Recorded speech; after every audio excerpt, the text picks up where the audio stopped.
అవ్వపడే కష్టాలు. సీనయ్య, రాము అన్నతమ్ముళ్ళు. వీరి తల్లిదండ్రులు చనిపోవడంతో వాళ్ళ అవ్వ నానమ్మైన కమలమ్మ వారిని పెంచి పెద్ద చేస్తుంది. వీరు ధనవంతులు. కమలమ్మ వృద్ధురాలవడంతో ఇద్దరు మనవళ్ళకి పెళ్లి చెయ్యాలని అనుకుంటుంది. ఒకరోజు సీనయ్య రాములతో కమలమ్మ ఇలా అంటుంది. నాయనా సీనయ్య, రాము, మీ ఇద్దరికి పెళ్లి చెయ్యాలని అనుకుంటున్నాను. మీరేమంటారు? ఇప్పుడేం పెళ్ళవ్వా? అయినా ఇంత హఠాత్తుగా పెళ్లి చేయాల్సిన అవసరం ఏమొచ్చింది? నాకేమో వయసు మీద పడిపోతుంది నాయనా. ఇక ఎన్నాళ్లను బ్రతుకుతాను చెప్పు. కాస్త మీ భార్యలొస్తే మిమ్మల్ని కంటికి రెప్పలా చూసుకుంటారు. మీకంటూ కుటుంబ బాధ్యతలు ఏర్పడతాయి అని కమలమ్మ అనగాని రాము, సీనయ్యలు ఇద్దరు కూడా నీ ఇష్టం అవ్వా అనంటారు. అనుకున్న విధంగానే మనవళ్లకు ఇద్దరికి కూడా ఒకేసారి పెళ్లి చేస్తుంది. సీనయ్య భార్య రాధ, రాము భార్య అమల. వీళ్ళిద్దరూ ఒకటే ఇంట్లో జీవనం సాగిస్తూ కమలమ్మను సంతోషంగా చూసుకుంటూ ఉంటారు. కొత్త కోడలైనందువలన కమలమ్మ వారికి ఏ పని చెప్పకుండా అన్నీ తానే చేసేది. ఒకరోజు కమలమ్మ వంట చేస్తూ ఉండగా రాధ, అమల వస్తారు. వాళ్ళు రావడం చూసి, అమ్మా, కాఫీ ఏమైనా తాగుతారా? అయ్యో, మాకేం వద్దులే అవ్వా. వచ్చిన దగ్గర్నుండి మాతో ఒక్క పని కూడా చేపించడం లేదు. పనంతా ఒక్కదానివే చేస్తున్నావు. అసలే నీ వయసు పెరిగిపోతుంది. కాస్త నీ ఆరోగ్యం కూడా చూసుకోవాలి కదవ్వా. అంతలో అమల, అవునవ్వా, నువ్వు వెళ్ళి కాస్త విశ్రాంతి తీసుకోండి. నేను అక్క మిగతా పనులు చూస్తాం అని అనగా, మీరేం పనులు చెయ్యొద్దులే అమ్మా. కాస్త నేను చెప్పేది వినండి. నా కొడుకు, కోడలు చనిపోయిన దగ్గర నుండి నా మనవళ్లను తల్లిలా పెంచాను. ఆస్తిపాస్తులున్నా కాని సీనయ్య, రాము ఏ రోజు కూడా చెడలవాట్లకు బానిసవ్వలేదు. అలాంటి రత్నాలమ్మ నా మనవళ్ళు. నేనెలా చూసుకున్నానో మీరు అలాగే జాగ్రత్తగా చూసుకోండమ్మా అంటూ కంటతడి పెట్టుకుంటూ ఉంటుంది. అది చూసి రాధ, అమల ఇద్దరూ కూడా బాధపడతారు. నువ్వేం దిగులు చెందకవ్వా. నువ్వు ఎలా చూసుకున్నావో మేం కూడా వాళ్ళని అలానే చూసుకుంటాం. నువ్వేం కంగారు పడకు అంటూ అక్కడి నుండి వెళ్తారు. అలా అందరూ కలిసి సంతోషంగా ఉంటారు. రోజులు గడుస్తూ ఉంటాయి. ఒకరోజు కమలమ్మ ఇంటికి పాలేరులొస్తారు. వారికి డబ్బివ్వాలని గదిలో ఉన్న రాధను పిలుస్తుంది. అమ్మా రాధా, ఇలా రా అమ్మా అని అనగానే, చెప్పండవ్వా, పిలిచారేంటి? అమ్మా, కాస్త ఈ తాళాలు తీసుకెళ్ళి బీరువాలో డబ్బుంది తీసుకొనొచ్చి ఈ పాలేరులకివ్వమ్మా. వీరికి నెల జీతం ఇవ్వాలి కదా అని తాళాలు రాధ చేతిలో పెడుతుంది. సరేనవ్వా, నేనెళ్ళి తీసుకొనొస్తాను అంటూ గదిలోకి వెళ్లి బీరువా తెరుస్తుంది. అందులో డబ్బు, నగలను చూసి రాధ ఆశ్చర్యపోతుంది. రాధ తన మనసులో, అమ్మో, ఇంత డబ్బు, నగలను నా కలలో కూడా చూడలేదు అని అనుకుని అందులో కొంత డబ్బును తీసుకుని వెళ్లి అవ్వకిచ్చి తన గదిలోకి వెళ్ళిపోతుంది. రాధ ఆలోచనలో పడుతుంది. ఇంత డబ్బు, నగలు ఇంటికి పెద్ద కోడలనైనా నేనే కాబట్టి నాకే దక్కాలి. ఈ ఆస్తి, ఐశ్వర్యం ఎవ్వరికి పోనివ్వను. అయినా రెండవ కొడుకు రాము ఉన్నాడు. తనకి సగం భాగం వస్తుంది. అతనికి సగం భాగం ఇస్తే నాకు సగభాగం వస్తుంది. ఇలా అయితే నేను ఈ ఐశ్వర్యాన్ని అనుభవించలేను. ఎలాగైనా కుట్ర పన్ని రాముని, తన భార్యని ఇంటి నుండి పంపించేయాలి అంటూ తన మనసులో అనుకుంటూ ఉంటుంది. అంతలో సీనయ్య రాధ దగ్గరికి వస్తాడు. ఏమైంది రాధా? ఏదో దీనంగా ఆలోచిస్తున్నావు? ఏం లేదులేండి. అవును, మనకింత ఆస్తుంది కదా, ఈ ఆస్తంతా ఎవరి పేరు మీద ఉందండి? ఇంటికి పెద్ద కొడుకు కదా, మీ పేరు మీదే ఉందా? లేదు రాధా, ఈ ఆస్తంతా మా అవ్వ పేరు మీదే ఉంది. అవ్వ కొద్ది రోజుల్లో నాకు, తమ్ముడికి సమానంగా ఆస్తిని పంచుతానని చెప్పింది. ఆ మాటలు వినగానే రాధ తన మనసులో, అమ్మో, సగం భాగం వస్తే ఎలా? పూర్తి భాగం నాకే రావాలి అని అనుకుంటూ, సరేలే అండి, భోజనం పెడతాను రండి అని అందరూ కలిసి భోజనం చేస్తారు. చేసిన తర్వాత అందరూ నిద్రపోతూ ఉండగా రాధ మాత్రం ఆలోచిస్తూ ఉంటుంది.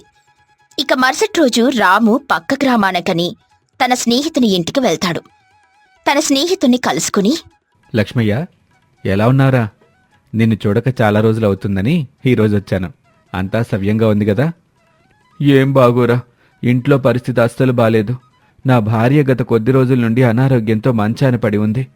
ఆమెను ఆస్పత్రిలో చూపించడానికి డబ్బు లేక నానా అవస్థలు పడుతున్నాన్రా అంటూ ఏడుస్తూ ఉండగా అది చూసిన రాముకు బాధ కలిగి, ఇంత బాధపడుతుంటే ఈ బాధని నాకెందుకు చెప్పలేదురా? సుఖాల్లోనే కాదు, కష్టంలో కూడా తోడుండేవాడే స్నేహితుడు. అని అక్కడ్నుండి ఇంటికెళ్తూ రాము తన మనసులో, లక్ష్మయ్యకున్న స్నేహితుని నేనే. వాడికి నా అనుకున్న కుటుంబ సభ్యులెవరూ లేరు. కాబట్టి వాడికి ఎలాగైనా సహాయం చేయాలి అని అనుకుని ఇంటికి వెళ్లి బీర్వాలో ఉన్న డబ్బును ఎవరికీ తెలియకుండా తీసుకుని వెళ్లి లక్ష్మయ్యకు ఇస్తాడు. లక్ష్మయ్య, ఈ డబ్బు తీసుకుని నీ భార్యకి చికిత్స చేయించు అని అనగానే, రాము, నీ మేలు ఈ జన్మలో మర్చిపోలేనురా. నా ప్రాణం ఉన్నంత వరకు ఈ సహాయాన్ని నేను గుర్తుపెట్టుకుంటాను అని కన్నీరు పెట్టుకుని నమస్కరిస్తాడు. రాము అక్కడ్నుండి ఇంటికొస్తాడు. అలా రోజులు గడుస్తూ ఉంటాయి. ఒకరోజు కమలమ్మ బీరువా తెరవగా అందులో డబ్బు కనిపించదు. ఏమైందని కంగారు పడుతూ రాధ అమలని పిలుస్తుంది. అమ్మా, ఇందులో డబ్బు కనిపించడం లేదే, మీరేమైనా చూశారా అని అనగానే, మాకేం తెలియదవ్వా, మేం చూడలేదు అని ఇద్దరూ సమాధానం చెబుతారు. అంతలో రాము వస్తాడు. కమలమ్మ రాముని చూసి, నాయనా, ఇందులో డబ్బు కనిపించడం లేదు, నువ్వేమైనా చూసావా అవ్వా, నా స్నేహితుడికి కాస్త డబ్బవసరం ఉంటే నేనే తీసిచ్చాను అని అనగానే, రూపాయి ఖర్చు పెట్టే ముందు కాస్త ఆలోచించి ఖర్చు పెట్టాలి నాయనా. ఖర్చు పెట్టడం సులువే కాని సంపాదించడం చాలా కష్టం అని అక్కడ్నుండి వెళ్తుంది. ఇదే అదునుగా భావించి రాధ తన మనసులో, ఇదే సరైన సమయం, ఎలాగైనా అన్నతమ్ముల మధ్య చిచ్చు పెట్టి రాముని ఇంటి నుండి బయటికి వెళ్ళగొట్టాలి అని పన్నాగం పండుతుంది. అంతలో సీనయ్య ఇంటికొస్తాడు. రాధా, ఆకలిగా ఉంది, అన్నం పెట్టు అని అనగానే, అన్నం కాదు, నీకు సున్నం పెట్టాలి. ఇంట్లో జరిగేవన్నీ నీకేం తెలియదు. నువ్వేమో అందరి కోసం కష్టపడుతుంటావు, నీ తమ్ముడేమో లోకాన్ని ఉద్ధరించడానికని ఇంట్లో ఉన్న డబ్బులు తీసుకెళ్లి బయట వాళ్ళకి పెడుతూ ఉంటాడు అని కోపంగా అంటుంది. రాధ అనే మాటలు సీనయ్యకి ఏమీ అర్థం కాక, అసలేమైంది రాధా, ఎందుకింత కోపంగా ఉన్నావు అని అడగ్గా, ఇంకేముంది, ఎవరికి తెలియకుండా మీ తమ్ముడు డబ్బు తీసుకెళ్లి తన స్నేహితుడికిచ్చాడు. మీరు ఇలాగే నోరు మెదపకుండా ఉంటే ఇల్లుని వల్లకాటు చేస్తాడు. మీరు నోరు తెరిచి అడుగుతారా, లేకపోతే నన్ను నా పుట్టింటికి వెళ్ళమంటారా అని కోపంగా ఖండించి అడుగుతుంది. అంతలో సీనయ్య కోపంతో రాముని పిలుస్తాడు. రాము సీనయ్య దగ్గరకొచ్చి, ఏమైందన్నయ్య, ఇంత కోపంగా ఉన్నావు? ఇంకేం కావాలరా? ఉన్న డబ్బు తీసుకుపోయి నీ స్నేహితుడికిస్తే రేపు మన పరిస్థితి ఏంటి? నువ్వు నీ భార్య ఎలాగైనా బ్రతుకుతారు, రేపు ఆగమయ్యేది మేమేగా. ఇప్పుడేమైందన్నయ్య, నేనేదో తప్పు చేసినట్టు మాట్లాడుతున్నారు. ఒక ప్రాణాన్ని నిలబెట్టడానికి కదా నా స్నేహితులకి డబ్బిచ్చాను. అయినా నీకెంత హక్కుందో నాకు అంతే హక్కుంది. ప్రతిదీ నీకు చెప్పి చేయాల్సిన అవసరం లేదు అని రాము కూడా కోపగిస్తాడు. ఇంతలో రాధ, చూసారా అండి, మిమ్మల్ని ఎదిరిస్తున్నాడు. ఇంకా కొన్ని రోజులైతే మనల్ని ఇంట్లో నుండి వెళ్ళిపోమంటాడేమో. ఈ ఇంట్లో మనమైనా ఉండాలి, లేక మీ తమ్ముడైనా ఉండాలి, ఏదో ఒకటి చెప్పండి అని అంటుంది. ఆ మాటలు విన్న రాము బాధతో, వదినా, మీరింట్లో నుంచి ఎక్కడికి వెళ్ళకండి, నేను నా భార్యను తీసుకుని వెళ్ళిపోతాను అంటూ తన భార్యని తీసుకుని వెళ్తూ ఉండగా, సీనయ్య, ఇప్పుడేమైందని తమ్ముడినింటి నుండి వెళ్ళిపోమ్మంటున్నారు. ఇద్దరూ కలిసి ఉండాలి, కాని ఈ చిన్నదానికి విడిపోకూడదురా అని ఎంత చెబుతున్నా కాని వినకుండా రాము ఇంట్లో నుండి వెళ్ళిపోతాడు. కమలమ్మ కూడా ఏడుస్తూ తన గదిలోకి వెళ్తుంది. రాధ చాలా సంతోషంగా ఉండి, అమ్మయ్య, రాముని నా తెలివితనంతో ఇంట్లో నుండి పంపించాను. ఇక మిగిలింది అవ్వ.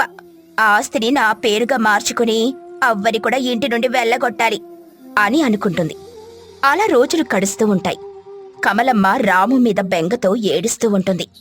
ఒకరోజు రాధ కమలమ్మ దగ్గరికి వెళ్ళి, అవ్వా, ఇప్పుడేమైందని అంత బాధపడుతున్నావు? నీకు మేం లేవా ఏంటి? మేం చూసుకుంటాంలే, నువ్వేం దిగులు చెందకు అని అనగాని కోపంతో కమలమ్మ, పచ్చగా ఉండే సంసారాన్ని విరిచి ముక్కలు చేశావు, ఇప్పుడు నీకు సంతోషంగా ఉందా అని ఏడుస్తూ ఉంటుంది. ఆ మాటలు విన్న రాధ కోపం వచ్చి అక్కడి నుండి వెళ్తుంది. ఇక మరుసటి రోజు ఆస్తి కాగితాలు రాధ పేరు మీదుగా మార్చుకుని కమలమ్మ దగ్గరికి వేలిముద్ర కోసమని వెళ్తుంది. అవ్వా, మన ఆస్తుల్ని రిజిస్ట్రేషన్ చేయడానికి సర్పంచ్ గారు నీ చేతి వేలిముద్ర వేసుకుని రమ్మన్నారు.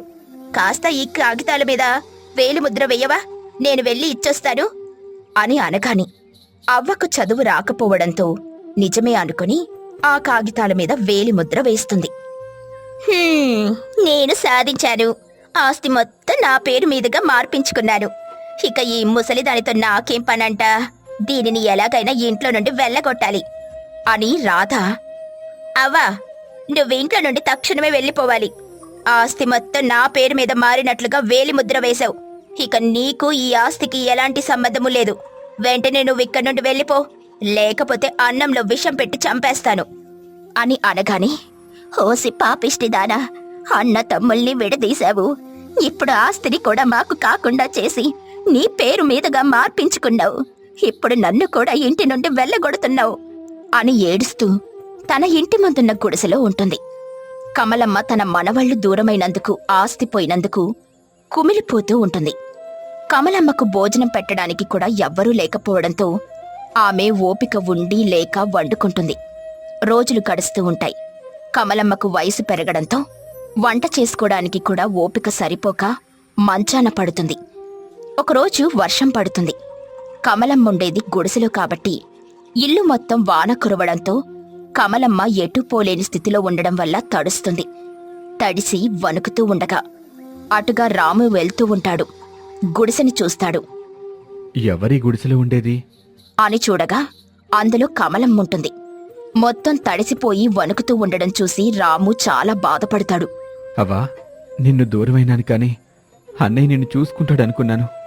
కానీ వాళ్ళు నిన్నిలా అనాథలా వదిలేస్తారని అనుకోలేదు. నన్ను క్షమించవ్వా అనగానే, నాయనా, నిన్ను చూస్తానని కలలో కూడా అనుకోలేదయ్యా. నా కోసం వచ్చావా తండ్రి అని ఏడుస్తూ ఉండగా, నువ్వేం బాధపడకవ్వా, నీకు నేనున్నాను అంటూ తన ఇంటికి తీసుకునెళ్ళి రాము, అమల, అవ్వను కంటికి రెప్పలా చూసుకుంటూ ఉంటారు. ఈ కథలోని నీతేంటంటే, సంతోషంగా ఉన్నప్పుడే కాదు, బాధల్లో ఉన్నప్పుడు కూడా చేదోడుగా నిలిచేవాడే మనిషి. అది ఈ కథలో మనకు రాము తెలియజేస్తాడు.